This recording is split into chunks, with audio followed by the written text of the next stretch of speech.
भतीजा हो।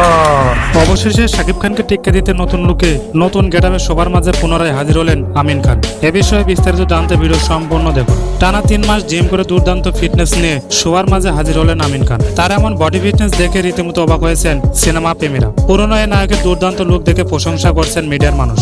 জানা যায় দীর্ঘদিন পরে একটি বিজ্ঞাপনে কাজ করলেন পুরনো এই নায়ক। বিজ্ঞাপনটি প্রকাশের পরপরই ঝড়ে পরিণত হয় সোশ্যাল মিডিয়ায়, যেখানে আমিন খানের ফিটনেস ছিল দেখার মতো। ফিটনেস দেখে চমকে গেছেন নেটিজেনরা। সোশ্যাল মিডিয়ায় বিজ্ঞাপনের প্রকাশের পরপরই ভক্তরা মন্তব্য করে লিখেছেন, ছোট্ট একটা বিজ্ঞাপনে আমিন খানের লুক, ফিটনেস, অ্যাটিটিউড দেখে মুগ্ধ হয়ে গেলাম। অনেকে মনে করছেন শাকিব খানের দক্ষ অভিনয়কে কেন কাজে লাগাচ্ছে না পরিচালক। যদি লাগাতো তাহলে ইন্ডাস্ট্রির বেয়াল দশা হতো না। তবে অনেকেই লিখেছেন তুফানের শাকিব খানের বিপরীতে ভিলেন হিসেবে দরকার ছিল আমিন খানকে, কেননা তার লুক, বডি ফিটনেস ভিলেন চরিত্রে ভালো মানাবে। তাছাড়া অন্য কোনো সিনেমায় আমিন খানকে দিয়ে কাজ করানো উচিত, তাহলে শাকিবের পাশাপাশি আমিন খানও ভালো সিনেমা উপহার দিতে পারবে দর্শকদের। তবে এই সময় আমিন খানকে কাজে লাগানো খুবই দরকার। পরিচালকদের উচিত আমিন খানকে সুযোগ করে দেওয়া। তাহলে প্রিয় দর্শক, আমিন খানের অভিনয় আপনার কাছে কেমন লাগে জানিয়ে দিন নিচের কমেন্ট বক্সে।